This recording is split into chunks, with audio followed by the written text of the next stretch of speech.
মাস দেড়েক পর গতকাল বিকেলে দেখা হলো বয়স্ক ভদ্রলোকের সাথে। বয়স ওই 65, দেখে বোঝা যায় না, মনে হয় 54-55। নিজে থেকেই বললেন, অনেকদিন পর দেখা। হেসে বললাম, ঠিকই বলেছেন, এখন আর সকালে হাঁটতে যাই না, স্কুল থেকে ফিরে সন্ধ্যায় হাঁটতে যাই। আজ রবিবার বলে বিকেলে বেরিয়েছি। ভদ্রলোক বললেন, আচ্ছা, ওই জন্য তোমাকে আর দেখতে পাই না। ভালোই হলো দেখা হয়ে, চলো একসঙ্গে হাঁটি। ভদ্রলোকের সাথে আগে কখনোই কথা হয়নি, গতকালই প্রথমবার কথা। আগে মর্নিং ওয়ার্কে আমি যখন যেতাম উনি তখন হেঁটে ফিরতেন। প্রতিদিন দেখা হতে এমন হয়ে গেল, আমার সাথে দেখা হলেই উনি হাসতেন আর আমিও হাসতাম। মুখ চেনা হয়ে গেলে যা হয় আর কি, মুখের হাসিটুকুতেই যেন কত কথা সারা হয়ে যেত। তবে গতকালের ব্যাপারটা একটু ব্যতিক্রম। হাঁটতে হাঁটতেই জিজ্ঞেস করলাম, আজ সকালে হাঁটতে যাননি? সকালেই যাই, তবে সেদিন সকালে যাওয়া হয়নি, সেদিন বিকেলেই হাঁটি। কিছু হোক বা না হোক আমাকে হাঁটতেই হবে। আমার তো ব্লাড সুগার আছে, 25 বছর ধরে এই হাঁটার অভ্যাস আমার। সুগার থাকলে তা হাঁটতেই হবে। তাছাড়া হাঁটার অভ্যাস করা ভালো, হাঁটার অনেক উপকারিতা আছে। হাঁটলে হার্ট ভালো থাকে। কথা বলতে বলতে হাঁটছি, হাঁটছি মানে বেশ জোরেই হাঁটছি। উনি কিন্তু আমার সাথে সমান তালেই হাঁটছেন। উনি বললেন, চলো হাঁটতে হাঁটতে গঙ্গার ধার পর্যন্ত যাই, বিকেলে গঙ্গার হাওয়া মন্দ লাগবে না। হাঁটা নিয়ে কথা। তা আমি বললাম, আমার অসুবিধা নেই, যে পথে যেতে বলবেন সে পথেই যাব। হাঁটছি আর নিজেদের মধ্যে কথা হচ্ছে। আমাকে জিজ্ঞেস করলেন কোন প্রফেশনে আছি। শিক্ষকতা বলতেই উনি বললেন, আমার ছোট ছেলেও শিক্ষকতা করে, তবে প্রাইমারিতে। 2 ছেলে আমার, বড় ছেলের ব্যবসা, আমি এখন রিটায়ারমেন্ট।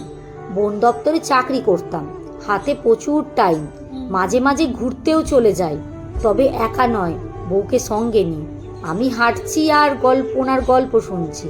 হঠাৎ করে থমকে দাঁড়িয়ে বললেন, একটু দাঁড়িয়ে যাও, দোকানে ঢুকবো, বেশি নয় 2টো করে খাবো।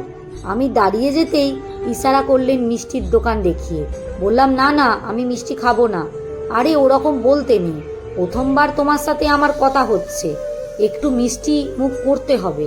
মিষ্টির কথা শুনে বললাম, আপনার তো সুগার আছে, মিষ্টি খাওয়া তো ঠিক না। আমার সুগার আর থাকতে পারে, তোমার তো সুগার নেই, তোমার খেতে অসুবিধা কি? আমি নাই বা খেলাম। আসলে উনি আর কথা বলতেই দিলেন না। বললেন, আসন লক্ষণ বলে হবে? এই দোকানের ল্যাংচা খুব ভালো, একটা ল্যাংচা আর একটা কালাকাঁদ খাও। বলেই হাতটা ধরে টেনে নিয়ে দোকানে ঢুকলেন। ল্যাংচা আর একটা কালাকাঁদ নিয়ে আমার হাতে ধরিয়ে দিয়ে বললেন, খাও, সুগার থাকলে তখন ভেবে দেখতুম, সুগার নেই যখন তখন এই বয়সে খাবে না, কবে খাবে? বলেই দোকানের ছেলেটিকে দ্বিতীয়বারের জন্য বললেন, আর একটা ল্যাংচা আর একটা কালাকাঁদ দাও তো। আমি ভাবছি আমার জন্য নিচ্ছেন আবার। দেখি আমার ভাবনাই ভুল, দেখলাম প্লেটটা ধরে নিজেই খেতে শুরু করলেন। সুগারের পেশেন্টটা তার ওপর মিষ্টি খাচ্ছেন। মনে মনে ভাবছি তখন, ভদ্রলোক বললেন মিষ্টি খাওয়া ছাড়তে পারি না। সকালে হাঁটতে এলে দোকান তো বন্ধ থাকে, তাই মাঝে মাঝে বিকেলে আসি, হাঁটাও হয় মিষ্টি খাওয়াও হয়। বাড়িতে আমার গিন্নি আমাকে মিষ্টি খেতে থেকে দূরে রাখেন, যতটা পারি মেনে চলি। লোভ তো, তাই সামলাতে পারি না। মিষ্টি খেতে খেতে বললাম, এটা একদম ঠিক না, আপনি না সুগারের ওষুধ খান? ভদ্রলোক হেসে বললেন, ওষুধ খাই বলেই তো মিষ্টি খেতে পারছি, মিষ্টি খাবো সেই সাথে ওষুধও খাবো, ওষুধটাও তো আমার গার্ড। এমন কথা শুনে হেসে ফেলেছি। হাসতে হাসতে বললাম, বলেন কি, আপনার যুক্তি কিন্তু খাসা, আমি আপনার সাথে একমত। তুমিও বলো না, সুগার মানে তো সব খাওয়াই মানা, মানে যেগুলো আমি খেতে ভালোবাসি। এত কিছু ত্যাগ করে থাকা যায়? মিষ্টির প্রতি আমার বড় লোভ। তুমি মিষ্টি খেতে ভালোবাসো তো? না না, আমার অতটা ভালো লাগে না। ঠিকই, যাদের সুগার থাকে না তারা অতটা মিষ্টি খাওয়া পছন্দ করে না। আমি যদি তোমার মতন হতাম, মানে আমার যদি সুগার না থাকতো, প্রতিদিন কত মিষ্টি খেতাম। চলো বাকিটা হেঁটে নিই। মিষ্টি খাচ্ছি যখন, তখন আরও 10 মিনিট আমাকে বেশি হাঁটতে হবে আজ। বললাম, চলুন তাহলে।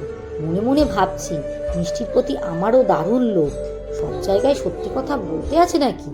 যদি বলতাম আমাকে হ্যাংলা ভাবতো।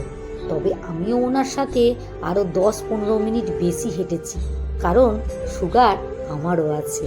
কলমে সরজিৎ ঘোষ। পাঠে অঞ্জু বিশ্বাস। ভিডিওটি একটু ভালো লেগে থাকলে একটা লাইক কমেন্ট করতে ভুলবেন না।